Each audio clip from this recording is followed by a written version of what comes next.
और पीड़ित जमाकर्ताओं का भुगतान कर दे तो इससे बड़ा पुण्य का कार्य सरकार के लिए कुछ भी नहीं होगा।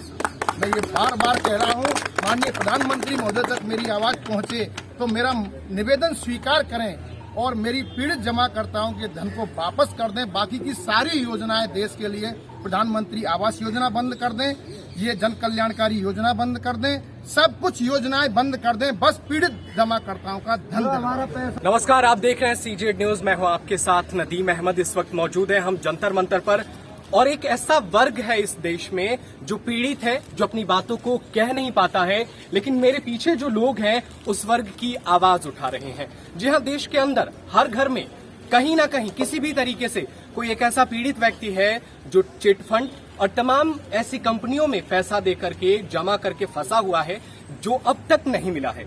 जी हां, मैं बात कर रहा हूं सहारा जैसी अनेक चिट फंड कंपनियां, जहां पर लाखों करोड़ों रुपए है और जिसमें करीब करीब करोड़ों लोग इससे पीड़ित हैं। लेकिन ये जो आप शख्सियत को देख रहे हैं, ये तमाम लोग हैं जो उन वर्ग को हक दिलाने की कोशिश कर रहा है।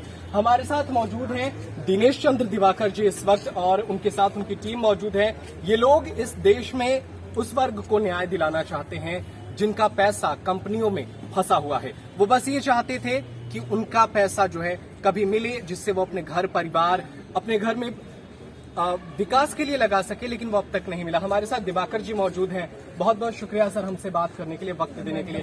सर, मेरा पहला सवाल आपसे यही है कि मैं ये जानना चाहता हूँ कि आपका ये आंदोलन क्यों है, इसका परिचय दीजिए, और देश इससे क्यों जुड़े, इसके बारे में बताइए। साथियों, बहुत बहुत धन्यवाद आपको बात करने के लिए। क्योंकि मामला चिटफंड कंपनी का पूरे देश का है।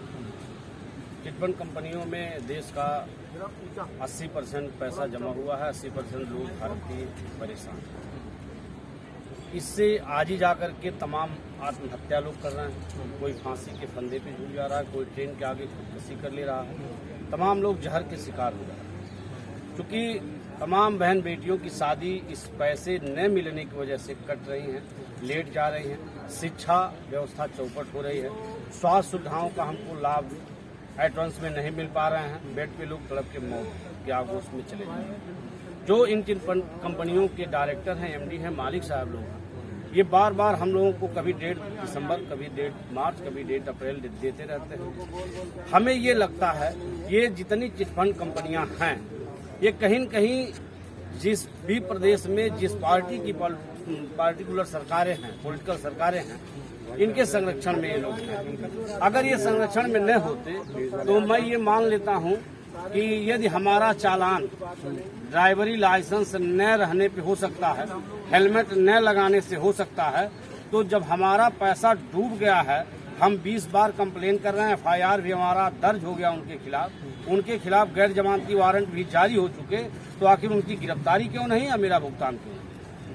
तो मैं ये जानना चाहता हूँ कि क्या ये सिर्फ दिल्ली स्तर पर है या देश स्तर पर आप इसको बढ़ाना चाहते हैं, पूरे देश के लोगों से जोड़ना चाहते हैं? साथियों, मैं सबसे पहले क्लियर कर दूं कि ये राष्ट्रीय उपकार संयुक्त मोर्चा जो है, ये गैर राजनैतिक दल है। ये समाज सेवा के लिए हम लोगों ने एक मोर्चा तैयार किया है। आज 8 प्रदेशों में मेरे प्रदेश अध्यक्ष हैं, और पूरे भारत के कोने कोने में चिटफंड कंपनियों का प्रसार हुआ है, विस्तार हुआ है। जहां जहां इसके पीड़ित जमाकर्ता और कार्यकर्ता साथीगण हैं, हमारी आवाज उन सभी साथियों तक जाएगी।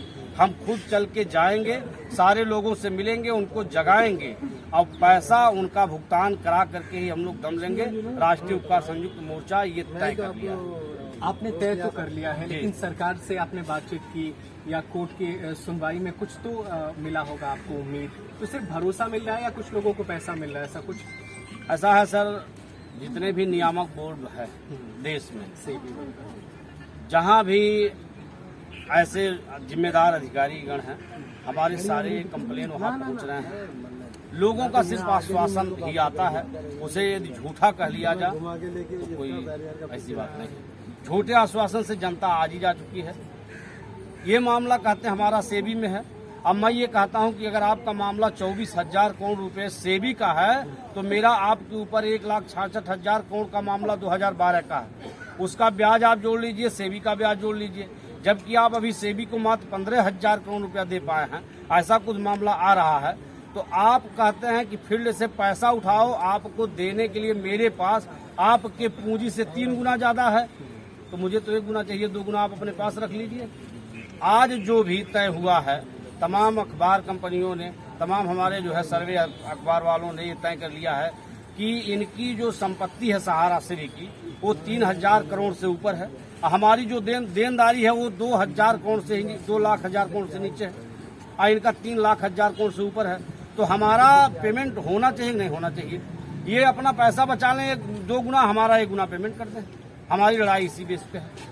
एक बात बताइए मुझे कि उत्तर प्रदेश में चुनाव है, 5 राज्य में चुनाव हो रहे हैं जी, तो वहाँ आपका ये मुद्दा उठ नहीं रहा, जबकि डायरेक्टली रूप से देखें तो गरीबों का पैसा ये फंसा हुआ है जी। तो आप ये मुद्दा नहीं बना पा रहे हैं, या जनता जो है इन मुद्दों से भटका दिया गया है कि चला गया आपका पैसा, लूट गया, खत्म हो गया। एक्चुअली बात यह है सर, जहाँ जहाँ बीजेपी सरकारें हैं, साफ क्लियर तौर से जान लीजिए, इस मुद्दे को बहुत ही बेहतर तरीके से दबाने का काम किया जा रहा है। क्योंकि सबसे ज्यादा अगर कोई चंदा ले रही है पार्टी तो भारतीय जनता पार्टी है, सहारा से, चिटफंड कंपनियों से। जहाँ जहाँ बीजेपी की सरकारें हैं वहाँ वहाँ इस मुद्दे को बहुत ही ढंग से दबाया जा रहा है। सरकारी अंडर प्रेशर, सरकारी कर्मचारी अंडर प्रेशर में हैं, जो भी हमारे कार्यकर्ता हैं उस अंडर प्रेशर से आकर के आत्महत्या कर रहे हैं। बाकी ऐसा कुछ है नहीं सर। आप कह रहे थे कि भुगतान नहीं तो मतदान नहीं। जी जी। तो क्या इससे आपको लगता है असर होगा, या ऐसा करना चाहिए कि पार्टियों को बाइकआउट करना चाहिए, किसी और को जिताइए जिससे उम्मीद हो, या इसे मतदान नहीं करेंगे तो इससे कहाँ से कुछ हल होने पाए? देखिए, मतदान तो हमारा संवैधानिक अधिकार है। बिल्कुल, मतदान तो हमको करना ही है, चाहे हम यहाँ करें वहाँ करें, किसी को करें। लेकिन जो सरकारें आज हमारे सामने दिख रही हैं पॉलिटिकल पार्टियों की, हमको उनके विरोध में मतदान करना है। इसलिए विरोध में करना है कि जब आज आपकी सरकार हमें पेमेंट नहीं मिल पा रहा है तो हम किस बेस पे आपको वोट करें। इस विषय में हम ये कहेंगे जहां जिसकी सरकार है उसके खिलाफ मतदान कर दिया जाए। अभी हाल ही में आप इनसे बात करते हैं, अभी हाल ही में बजट पेशी के दौरान निर्मला सीतारमण ने कहा कि हम अमृत काल में आ गए हैं, हम अगले 25 वर्ष तक अमृत काल में रहेंगे। तो अमृत काल में आप रहने के बावजूद भी पैसा फंसा हुआ है, दिलवाइए। अमृत काल में मिल नहीं पा रहा है पैसा, सरकारें देना नहीं चाहती हैं, या कोई इस पर गौर नहीं करना चाहता? राधेश्याम सोनी, सिद्धार्थनगर, भारतीय उपकार संयुक्त मोर्चा के महासचिव। मेरा अभी तक शिक्षित बेरोजगारी के नाम पर हिंदुस्तान में सबसे बड़ी संख्या है, और सरकार से हमारी शिकायत है कि अगर आप चिटफंड कंपनियों का जो आज पूरे भारतवर्ष में कोने कोने जहां तक हम लोगों ने संपर्क साधा कि 80% घर सहारा PACL, आदर्श जैसी चिटफंड कंपनियों से फंसे हुए हैं। उनको लाइसेंस किसने दिया? और वहां से जिस व्यक्ति ने लाइसेंस दिया वो लिख करके ये शिकायत क्लोज करते हैं कि section 49, section 52 multi state cooperative society act 2002 के तहत भुगतान दिलाने की गारंटी भारत सरकार की नहीं है। मैं पूछता हूं इस हिंदुस्तान के सबसे बड़े मंच जंतर मंतर से, और धन्यवाद देता हूं आप CG न्यूज चैनल को कि आपने हमारी बात को दिखाने का जो है साहस किया। नहीं तो बड़े TV चैनल से हम लोगों ने जब वार्ता किया तो लोग इन चिटफंड कंपनियों के नाम से जो है दूर भागते हैं, इनका मतलब दिखाना नहीं चाहते। सत्तासीन व्यक्ति बोलना नहीं चाहता, और सत्तासीन व्यक्ति के साथ में प्रशासन है वो कुछ करना नहीं चाहता, और मीडिया दिखाना नहीं चाहती। एक सोशल मीडिया व्हाट्सएप एक माध्यम बने हुए हैं।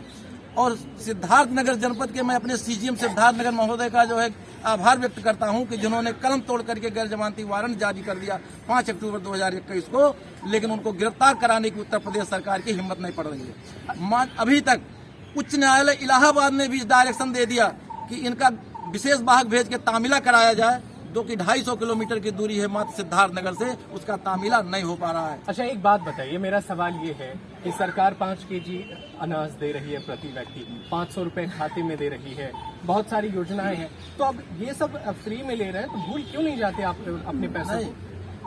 हम लोग उस बात से व्यथित हैं कि बच्चों की आज विगत 2 साल से अधिक समय हो गया शिक्षा ध्वस्त हो रहा है। क्या सारा कोरोना स्कूल और कोर्ट में ही है? अभी हम लोग रात को ट्रेन में आए हैं, रिजर्वेशन सिर्फ नाम का था और वहां पर खचाखच भरी हुई थी। कोई यहाँ तक कि जो सुरक्षा में लगे हुए थे वो भी जो है मास्क नहीं लगाए हुए थे।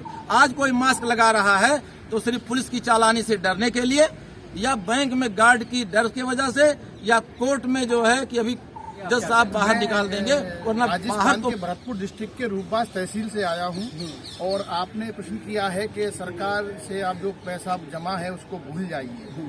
मैं सरकार से कहना चाहता हूं कि संविधान में ये नियम है कि जन कल्याणकारी योजनाएं जनता के हित के लिए चलानी जरूरी हैं, लेकिन ये सारी योजनाएं अगर सरकार बंद कर दे और पीड़ित जमाकर्ताओं का भुगतान कर दे तो इससे बड़ा पुण्य का कार्य सरकार के लिए कुछ भी नहीं होगा। मैं ये बार बार कह रहा हूं, माननीय प्रधानमंत्री महोदय तक मेरी आवाज पहुंचे तो मेरा निवेदन स्वीकार करें और मेरी पीड़ित जमाकर्ताओं के धन को वापस कर दें। बाकी की सारी योजनाएं देश के लिए, प्रधानमंत्री आवास योजना बंद कर दें, ये जन कल्याणकारी योजना बंद कर दें, सब कुछ योजनाएं बंद कर दें, बस पीड़ित जमाकर्ताओं का धन हमारा पैसा है उस पैसे को दें, बस ये सारी योजनाएं बंद कर दें। हमें कोई योजना की आवश्यकता नहीं है। देखिए इतना अनुभव जो है क्या कह रहा है कि आप भले कुछ भी बंद कर दीजिए, लेकिन जो अरमानों के साथ हमने जो पैसा जमा किया है, जिस उम्मीद के साथ, वो हमें वापस चाहिए। एक एक पैसा जब इकट्ठा करता है इंसान तो वही जानता है कि कितना मुश्किल होता है पैसे को इकट्ठा करना। आप कुछ कहना चाह रहे थे? जैसा कि सर आपने कहा 500 रुपया मोदी सरकार दे रही है, हाँ, और 1000 रुपया श्रम कार्ड से दे रही है, हाँ, लेकिन सर 500-1000 रुपए से हमारे गरीब बहन बेटियों की शादी नहीं हो सकती। पहली बात, अगर 1000-500 रुपए से बेटियों की शादी हो जा रही है तो आके कराएं हमारे उत्तर प्रदेश में। हमारे वहाँ एक महिला है, उसकी बेटी की शादी आज 4 वर्षों से विरक्त जा रही है। वो रो रो के सड़कों पे रो रही है, लेकिन कोई सुनने वाला नहीं है। मैं वहाँ गया अपने डीएम महोदय का, उन्होंने बस आश्वासन दिया कि आपका पैसा आपको मिल जाएगा, लेकिन अभी तक कोई क्लियर नहीं आया। तो बस मैं यही कहना, जो पैसा 1 रुपया भी हमको न दे, जो हमारी गाढ़ी कमाई 1-1 रुपया जमा की गई है वो पैसा हमें लौटा दें। मैं राष्ट्रीय उपकार संयुक्त मोर्चा का प्रदेश अध्यक्ष आरिफ खान, उत्तर प्रदेश।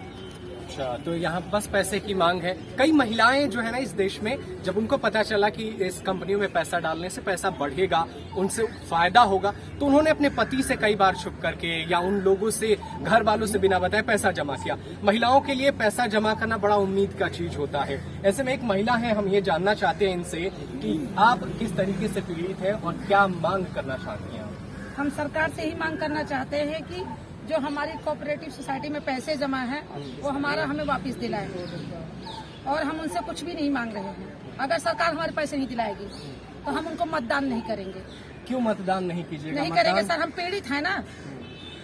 सरकार ही सहयोग करती है, चाहे वो आदर्श हो, चाहे वो सहारा हो, कोई सी वैन में कोई भी कंपनी हो, सरकार ही सहायता करती तभी जाके कंपनियां चलती है। और हम जनता के लूट के पैसे ये लोग अपनी जेब में रखते हैं, सबको बरगलाते हैं, इतना % देंगे, इतना % देंगे। आज वो बंदे जो हम जिसके निवेश कराए हैं वो हमसे सवाल करते हैं, मैडम हमारे पैसे कहाँ गए? हमने चोरी नहीं किया, हमने तो सोसाइटी में डाला। बीच का हिस्सा वो है जो आपने जमा कराया है, हमारे और आप पैसे लोग सरकार परेशान कर रहे हैं। हाँ, जनता हमें परेशान कर रही है, तो हमारे पैसे सरकार हमें नहीं दिलाएगी तो हम मतदान नहीं करेंगे। ठीक है, मतदान नहीं करना देश आपका का यही स्वेच्छाधिकार है। पूरा देश यही चाहता है कि पहले भुगतान फिर मतदान। बिल्कुल, हम लोगों की मांग है कि अगर सरकार इन कंपनियों पर नियंत्रण नहीं कर पा रही है तो इनको बंद क्यों नहीं कर देती? अगर आप नियंत्रण नहीं कर पा रहे हो चिटफंड कंपनियों पर, पूरे हिंदुस्तान में जहां 80% घर फंसे हुए हैं, अगर 10 परिवार हैं तो एक ही का पैसा है, लेकिन 80% घर फंसे हुए हैं, तो इन चिटफंड कंपनियों को आप लाइसेंस बंद कर दो, समापन की कार्रवाई कर दो।